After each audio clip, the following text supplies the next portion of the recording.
Hey, how's it going, guys? Justin here with California Grenadiers again with another cool Grenadier USA product that has been released today. I've been testing it for a little bit of time here now, and I can say that it works rather well. For those of you that know what it is, it's this little guy right here. It's just a little button pusher. And if you know what it's for, then you probably know how annoying this thing is. So this is the auto start stop. And for me, I don't know about you guys, but it's really annoying. Like the auto start stop is a great feature when it works well.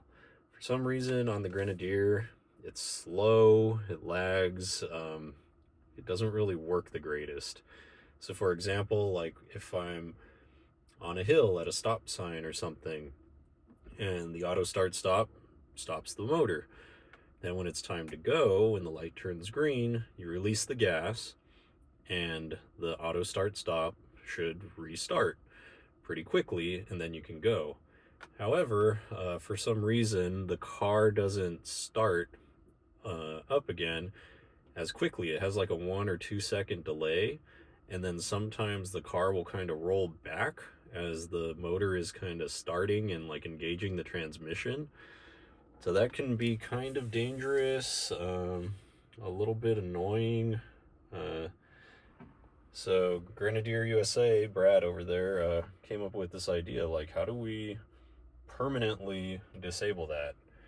Because as you know, it's hard to get Ineos to do anything quickly, which is understandable. You know, it's a new brand and everything, but it seems like it's going to be an entire software update, because as you guys know, everything's found in the computer there, which is a little bit frustrating because it's touted as, you know, a self-serviceable vehicle, not that many electronics or reliance on a computer, yet a lot of these things really rely on a computer.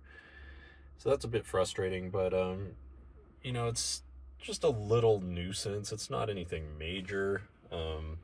It's disabled when you're off-road anyway, when you put it in off-road mode. But for daily driving or getting around town, it can be kind of a nuisance. So that's why Brad built these little levers. Light's not that great. Let me see here. Yeah, that ain't that great either. As you can see, it's really high quality.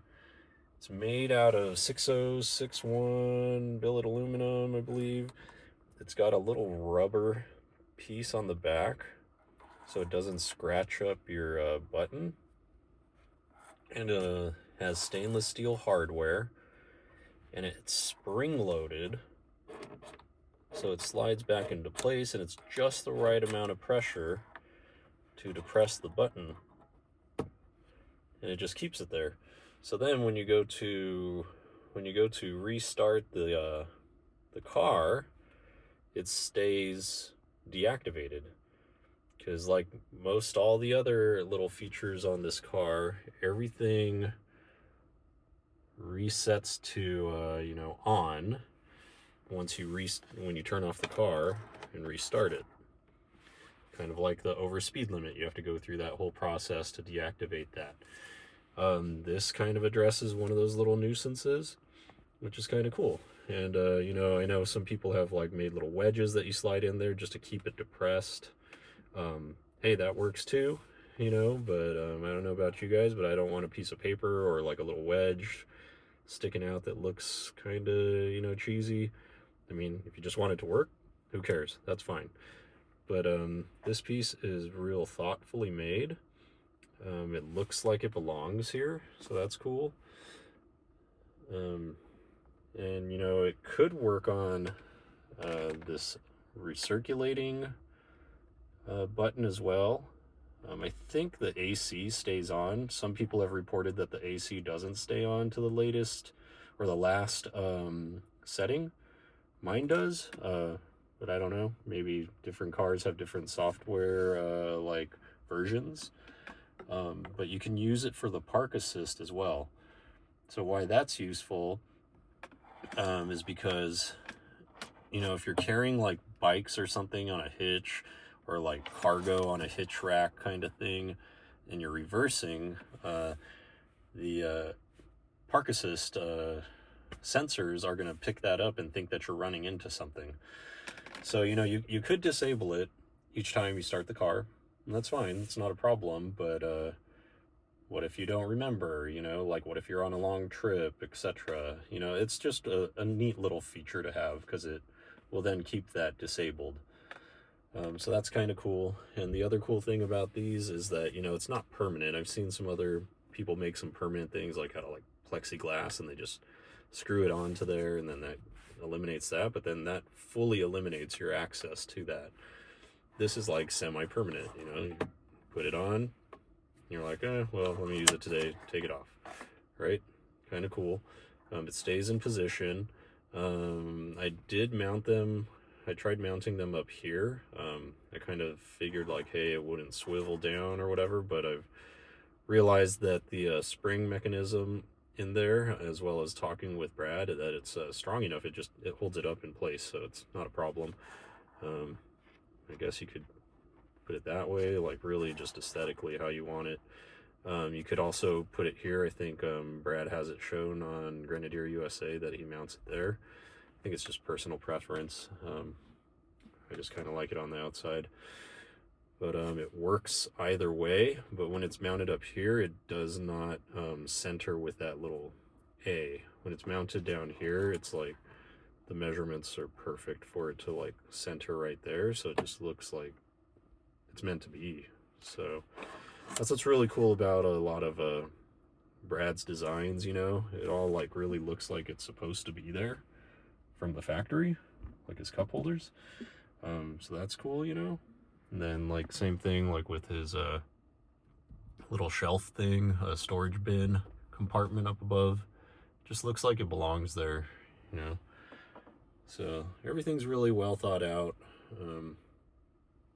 carefully designed and created and made from the best possible materials and components. He does have a small shop, so he takes a lot of pride and a lot of care with making his products. So my hats are really off to him for doing such an amazing job coming up with some of these solutions. I mean, these are all like ideas that he kind of came up with based upon things that he would want in his Grenadier, as well as taking on some feedback from the community. So yeah, again, not necessary, but man, super useful. It's like one of those things that you didn't know you needed it until you needed it. And it just makes life a little bit easier, you know? Not a huge deal, but it's the little things. So really super stoked on this little mod. They are available on the Grenadier USA website now. I believe he has silver, black, and red. The red's really cool because it like pops out and it looks like a switch, you know, but then it could maybe signal that it's supposed to be for something super important or like emergency feature. It's not really what this is, so but it does look cool. The black kind of disappears. As you can see, it's just kind of not really there. The silver that he has available, I think it's the same color as the silver that's available here. And that kind of pops out a little bit too, but also blends in, so it doesn't kind of disappear like how this does. And I think the gray is really going to disappear, but it'll look like it'll match the panel the most. I kind of opted for the black. I'm waiting on my black panel to arrive, my black center console to arrive, and that's going to match. And I like the black because it matches with the buttons. So, you know, it's really just preference, what you guys like. So some pretty cool options. The gray will be coming out soon. Just waiting on the perfect color from the anodizer. He's really particular about that and wants to make sure that the parts look perfect. So let me know what you guys think. If you're planning on ordering, if if you're going to use 1, 2, 3, I don't know, 10. Kind of cool though, cool little feature. So drop a comment in the comment section below, and check out Grenadier USA. Thanks for watching, guys.